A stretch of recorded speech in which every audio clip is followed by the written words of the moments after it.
Now it works. So good afternoon. I am very happy to be here with you. I want to especially thank Jeremy Waits for inviting me to participate at the end of your discussions. I know you have had a very intense morning, a very intense afternoon. You have been discussing very exciting topics. I hope my intervention will not be the anticlimax. And I will try to keep the same level of ambition in my remarks. Now, I have some slides, but don't worry, very few. And some of them, I hope, a little bit funny. Let me start with the first one. So, Jeremy has asked me to comment what have we achieved so far and what remains to be done. This is Brussels, 2nd of September 2015. It was my first day as Director General of DG Environment. And who was the first person I met? And it was all smiles in the photograph.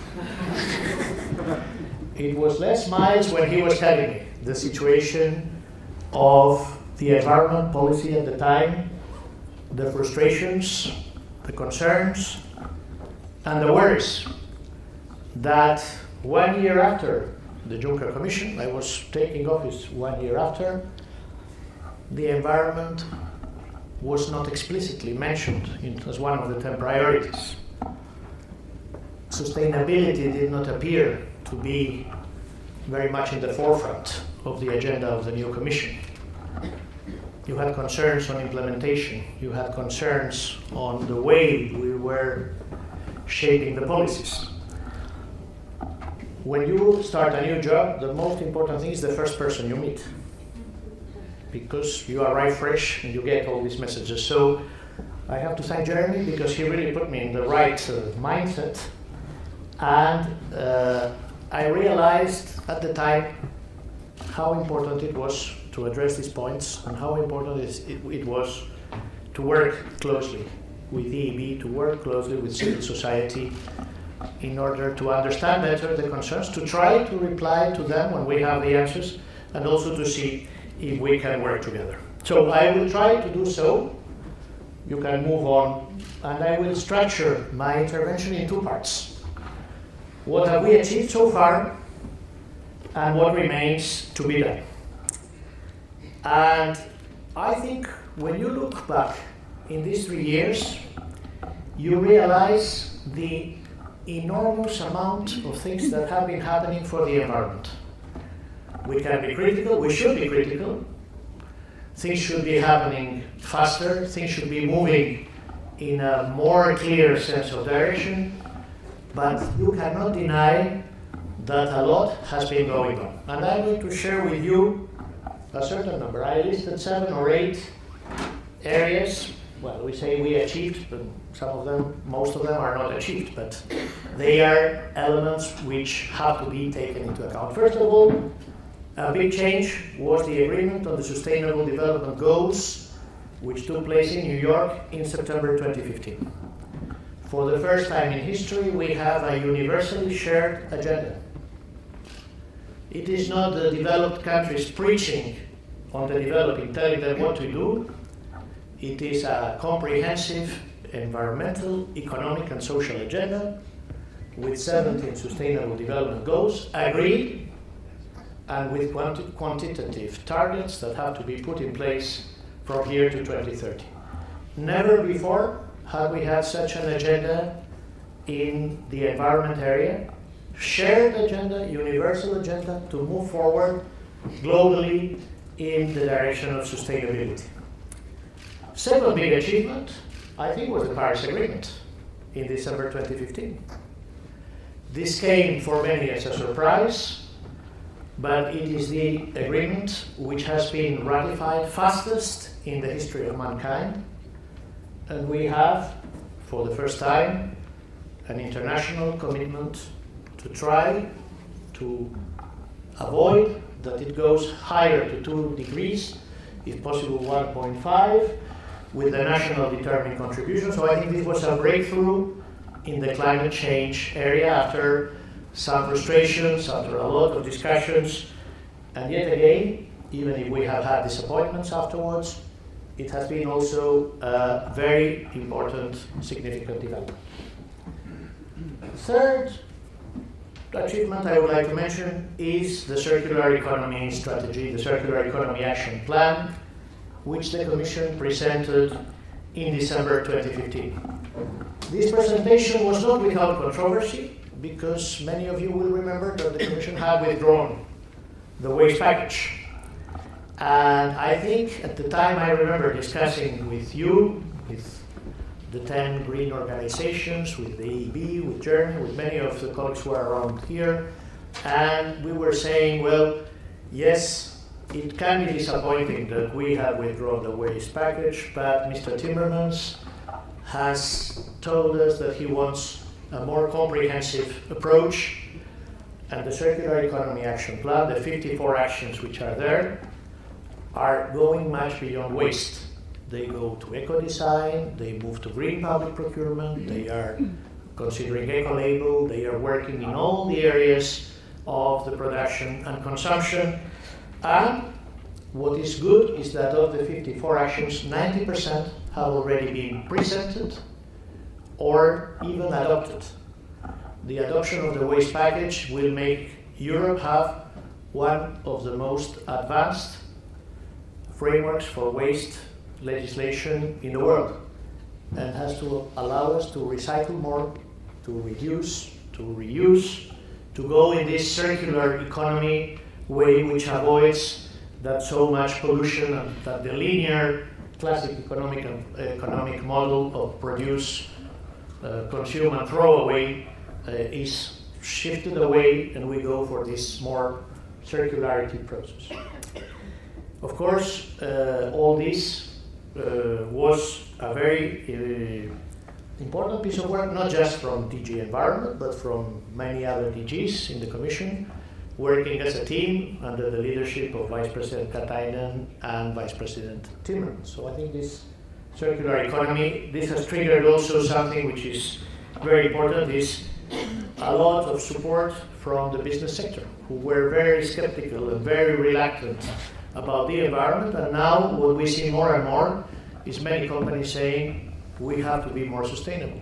We cannot continue producing and consuming in the classic way. Circularity is the way forward. Number 4 I have on my list was the battle of the nature legislation. This is a battle we fought together. And many of you will remember how difficult it was at some point. And it actually went to the College of Commissioners. And here I have to thank civil society, because thanks to the commitment, thanks to the support, thanks to the work which was shown across the whole of Europe, starting with 550,000 citizens writing to the Commission and saying, don't reopen the birds and the nature directives. Don't dilute, don't reduce the level of protection. With the unanimous support of the European Council, of the Council of Ministers, of the European Parliament, of the Economic and Social Committee, and of all the commissioners, because it went to the College, we, I think, succeeded in ensuring that the life, the Natura 2000, the nature directives, the birds, and a habitats directive were not proposed for reopening or reducing the protection, because this is something essential. I want now to move to LIFE and MFF. This was another very interesting battle we had, not yet finished, because when the Commission was preparing the MFF, some people said, what's going to happen with the LIFE program? The LIFE program is the most successful, one of the most successful programs of the EU. It is one with the least rate of error. It is the only specific program for nature, for the environment, and it will continue if the Commission's proposals are followed, because what we propose is an increase of 70% of this program, which will deal not only with the environment, with nature and with climate, but it will now also absorb the energy part which was done outside. And we are planning to make it more relevant, more strategic, And I think this was good news from the MFF. And it was also the result of a lot of work. I still remember some of the documents you sent, some very good pieces of paper with argumentaire clearly laying down the reasons why Europe has to do more for the environment, for nature, for biodiversity. What was very interesting of the MFF is that up till now, you know, we have 20% of the whole budget has to go for climate. Well, the Commission proposes that this has to go to 25%. So 1 out of 4 euros of the EU budget have to go in the direction of sustainability and climate change. And we have, for the first time in the history of the EU, a new own resource linked to the environment. Member states will have to pay 0 euros for each kilogram of plastic non-recycled at national level. And this is the first time that the EU has proposed, that the Commission has proposed, a plastic own resource, an environmental own resource, as a new source to the EU budget. Of course, all these are the proposals of the Commission, which needs to be agreed by the Member States, by the European Parliament. I think there was an effort to mainstream environment and nature, and we can be happier or less happier in some of the lines. We have agriculture, we have cohesion, research and innovation, but I think this is a good point of departure for the subsequent discussions between the Parliament and the Council. Next slide I have is the air quality, one of the most difficult, one of the most significant problems we have in the European Union. 400,000 premature deaths every year. Here the Commission did not rest on its laurels. Mr. Vella had to summon 9 member states for an extraordinary air quality summit, asking them to propose immediate, urgent actions to deal with this problem, following which we had to take 6 member states to court, and the 3 remaining, which were not taken to court, are under very close scrutiny, and we may have to follow the same steps if the measures that they propose are not sufficient. I think we have been working in the area of implementation, but I think we were also successful in getting the National Emission Ceiling Directive, the NEC Directive, which will fix the objective of cutting by half by 2030 the number of premature deaths, with the agreement of all member states after very difficult negotiations. You participated very actively also in this area. Now, one of the big problems we have in the European Union, I was listening to your discussions, is implementation. And even if we have one of the most developed and advanced legislations in the world, the big problem we have is making it fully applicable and uniformly across the EU. And this is what we have tried with a new tool, the Environmental Implementation Review, which we also put forward 2 years ago, which allows every country to have in a very clear document the situation of the environment as regards water, as regards air quality, as regards nature, as regards chemicals, as regards climate, all the relevant elements, and this goes to the Council for discussion between ministers. Never before have we had this kind of analysis, this kind of review. We are coming with the second environmental implementation review next year. This, of course, is not a substitute to the infringement proceedings, which will continue if the EU law is breached, but this denies countries the possibility to say, I don't know very well what's going on, because at the highest level, at the level of the ministers, we are having a debate on the environment. We have established our own semester for the environment to encourage European implementation of the environment.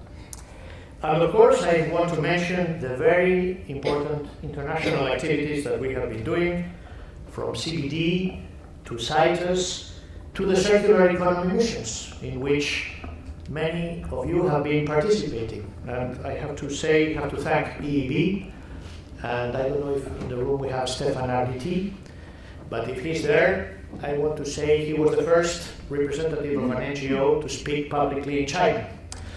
I actually didn't tell the Chinese that he was coming from an NGO, but he was speaking at the European delegation, and I think this was also an achievement, or the missions which we did together in Iran to support the Iranian authorities in water, in air quality, and in waste, or the recent circular economy mission we did with Vice President Katainen to Japan, to learn more from the Japanese experience, to work together to develop regulatory cooperation with the rest of the world in this area. Now, Jeremy has told me I have to cover also relations with you. How have they been? I think this is the best I could find. I will explain the slide. First of all, I think during these 3 years, relations have overall been very constructive. We appreciate your work. We appreciate your messages of alarm, of alert. You analyze our work, and you are the checks and balances of our system. And I will share with you an anecdote I have said many times. You probably have heard it from me before. I was having a discussion with the Chinese government, and the Chinese, you know, want to take more seriously now environmental legislation. They cannot grow, you cannot grow 8% every year without being sustainable. And they were asking me, what do we need to put in place to have legislation similar to the EU? I said, first of all, you need to know what's happening. You need to measure. In Europe, we have the European Environmental Agency, which tells us the state of play of the environment. Second, you need the rules, because if you want to apply, you need to have substantive rules. Third, you need to enforce. Fourth, you need to sanction. But there's something very important that you also need to do. You need to have NGOs. You need to have civil society. Because one of the most important elements of the system which tests if it is credible, it is the existing of an active civil society that is controlling, that is checking, that is asking questions, that is looking at what you are doing.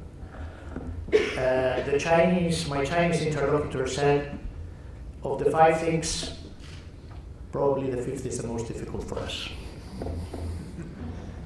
And this highlights the important role that you play and that you have to continue to play. Why do I have the non-smiling face? Because I think there's still one issue which we have not solved, and I cannot hide it. I've mentioned many areas of progress. We have to solve the Aarhus case in a way that is satisfactory for the representation and access to justice of civil society, and in a way which is compatible with the legal order of the EU. Since we are not there, we are working. You know, we have asked for a study. We will be coming with conclusions, and hopefully we can find a legal solution that allows us to make possible that when I come next year, I will have 2 smiling faces instead of 1. So, more important than all this is what remains to be done. What remains to be done in this commission? Before the European elections, there are 6, 7 things we have to finalize without delay. First of all, agree on the single-use plastics proposal. The proposal, the strategy on plastics, of which no one spoke 3 years ago, nor even 2 years ago, is the most successful initiative in terms of public impact and public support of the Juncker Commission. If you go across the world, everybody talks about the EU, everybody talks about the strategy of plastics, everybody talks about the European Union taking leadership in fighting single-use plastics, which are 50% of the litter we find in the oceans. We need to get it through. Tomorrow I will be in the first trial, following the mandate from Coreper last week and the vote in the European Parliament, and this proposal has to be finalized. We have to get it through without diluting the content, and we have to ensure the level of ambition so that it is an effective tool to fight the pollution of plastics in the environment. Then we have the alignment reporting directive, of which we will also hope to make progress in the coming weeks. We expect, I was discussing with the Austrian DG, who was leading, who I know was with you this morning, how can we accelerate so that we also have an agreement on the alignment directive. The POPs, persistent organic pollutants, Mrs. Gerling is the rapporteur. We also need to get that through at a good level of ambition. And we have two very important proposals, the drinking water and the water reuse. These proposals are important for protecting the health of the citizens, for the circular economy, for the environment, and for giving guarantees of health protection. More and more we see the links between health and environment, health and fighting pollution. And these proposals are more difficult from a technical viewpoint, but we hope that between the Austrian presidency, and if the Austrian doesn't finalize before the elections with the Romanian presidency, we can finish them off. And we would also like to finalize the live text, even if on the figure there may be a gap, but to sort all the technical issues so that we say we don't know about all the other programs, life is ready, there is full agreement on the technical points, and if Mr. Gerbrandy's proposal is accepted and he gets double the amount, well, the Commission will not object to this proposal. We will say we had proposed a little bit less, but if that's the way forward, that's good, because we need to have a strong budget for nature, for the environment, for climate, and for energy. And the last thing I have mentioned is the CBD, the Convention on Biodiversity. We have the channel change meeting next week, and I think it is very important to discuss biodiversity, and I will come back to this. Now, what about further onwards, beyond this Commission? What needs to be done? I have put three things for your consideration. This is very much a question which is open because it depends a lot on the new Commission. We don't know what will be the program, we don't know who will be the commissioners, we don't know what will be the priorities of the President, we don't know the composition of the new European Parliament, but at my level, within my DG, there are three things which I think are indispensable.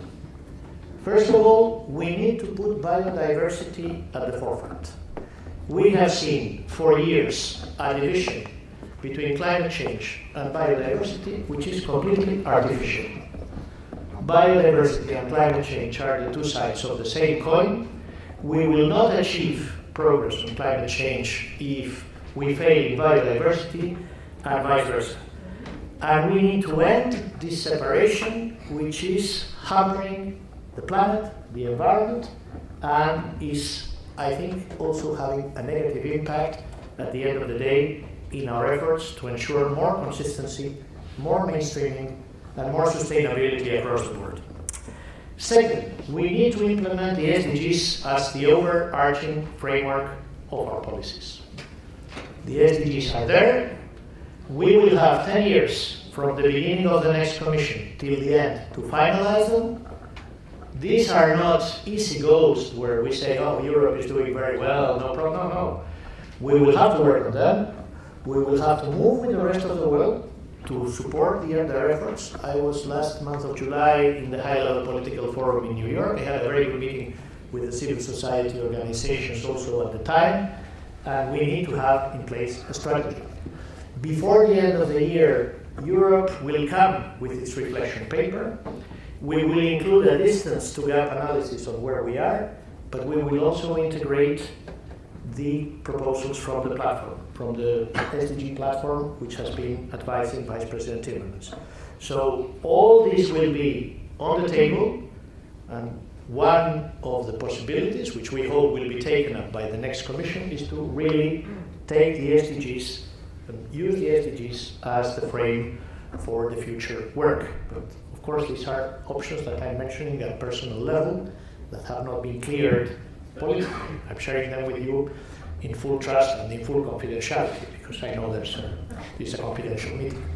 And finally, I want to mention also a third area of work where I think you have been very active, and which I think is very important. The 7th EEB is coming to an end. Last week we had in Graaf, in the informal council, the discussion. We were very encouraged by the strong support by the countries. We appreciated also very much your contribution, in particular the paper which Jeremy presented on behalf of the organizations on the future 8th EEB. We have something unique in environment. In no other area of policy in the European Union, we have an action program which is agreed by co-decision and then implemented by the institutions. This is what we have been doing for 7 times. So it would be logical that as the 7th comes to an end, there is an 8th EEB, or however we call it, which could be prepared, could be submitted, so that we could have a clear agenda, and which would support both the efforts on biodiversity and also the SDGs. Of course, this is just, there are 3 ideas which are non-exhaustive. There will be also further work on the circular economy after the 54 actions. There are lots of ideas. Should we move to other sectors? What about textiles? What about food? What about the links between circular economy and digital? What about further work in implementation, water, air quality? So all these will be, of course, initiatives that we have to follow up, but I wanted to highlight 3 areas where I think it's extremely important to work. I come to an end, and I have 2 messages, final conclusion. But before reading the 2 messages, you are already reading them, I wanted to say that the months ahead are going to be very, very crucial. Europe is confronted with very significant internal challenges. We have the Brexit, we have migration issues, we have the discussion on the financial perspectives, we have security, we have Euroscepticism, institutional reforms, risk of trade wars. What we are seeing across Europe now is a crisis in traditional politics, and more citizens, in particular young people, increasingly aware and mobilizing themselves to support environment protection, to support sustainable policies, to preserve our oceans, to preserve our species, to preserve our nature. Europe has to keep this leadership role.